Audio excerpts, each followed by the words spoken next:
তাই তো আরেকটু আমার সাথ দেন, ওই বিডিও অফিসের স্যারেরা আপনার দরজার সামনে এসে বলবে বাবু কি আছে কাজ বলে করুন। কোন পরিষেবাটা আপনারা চান? এখান থেকে ভিডিও যাওয়ার দরকার না, ভিডিওকে আপনার অফিসকে আপনার দৌড়ে হাজির করা? বলুন একটু। ভিডিও অফিসকে আপনার দরজার সামনে অফিস বানানো, তার জন্য কি তাহলে সজাগ সতর্ক থাকতে হবে। কাকে কান দিয়ে চলে গেছে বলে কাকের দিকে না তাকিয়ে কানটা একবার দেখুন। বিজেপিকে রুখার জন্য বলছে তৃণমূলকে লাগবে। আপনারা আমাদের রাজ্যের মানুষ 2021 সালে বিশ্বাস করেছিল, তো আজকের দিনে বিশ্বাসটা আছে না ভেঙেছে? বিশ্বাসটা আছে তৃণমূলের প্রতি? যে যত রকম অন্যায় কাজ বিজেপি করছে আমরা অভিযোগ করছি, এফআইআরও হচ্ছে না। যদি চাপে পড়ে 2-4টে এফআইআর হচ্ছে, গ্রেফতার হচ্ছে।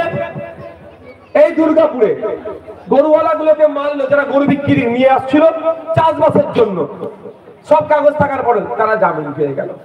যা অন্যায় করছে একটু চিৎকার কাছাকাছি করলে আবার ধরছে হয়তো, তারপরে কি করছে? জামিন দিয়ে দিচ্ছে। বুঝতে পারছেন? তাহলে বিজেপিকে ধরে কে নিয়ে আসছে? আচ্ছা বাবু, আমার ভালোবাসার মানুষ তো আপনারা, আপনাদের এমএলএ তো, এখানে অনেক মানুষ আছে যদি বলি আমার জন্য জীবন দেবে রাজি আছে। আমার জীবন চাইবে না, দরকার নেই আপনাদের।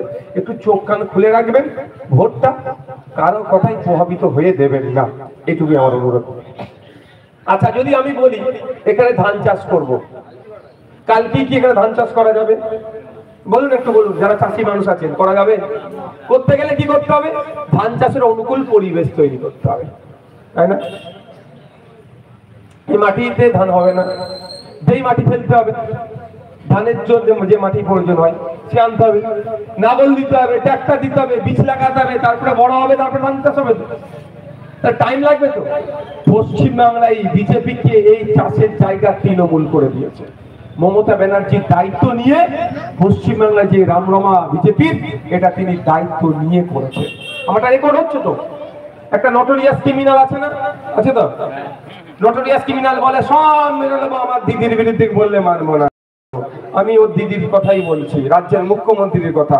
পশ্চিমবাংলায় বিজেপির বারপ্রান্তর জন্য সব থেকে বেশি যে মহিলা, ভদ্র মহিলাটি, তার নাম হচ্ছে মমতা ব্যানার্জি। কিছু করার থাকলে আমাকে করে নিতে বলবেন। পশ্চিমবাংলায় বিজেপির চাষ কে করেছে? বিজেপির কোন নেতা বিজেপির চাষ পশ্চিমবাংলায় করেনি। মমতা ব্যানার্জি পশ্চিমবাংলায় বিজেপির চাষ করার সুযোগ দিয়েছে।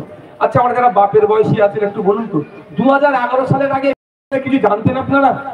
পশ্চিমবাংলার নিরিখে জানতেন? 2011-এর পরে বিজেপি হই হচ্ছে না? হই করার সুযোগ কে দিচ্ছে? মমতা ব্যানার্জি সরকার।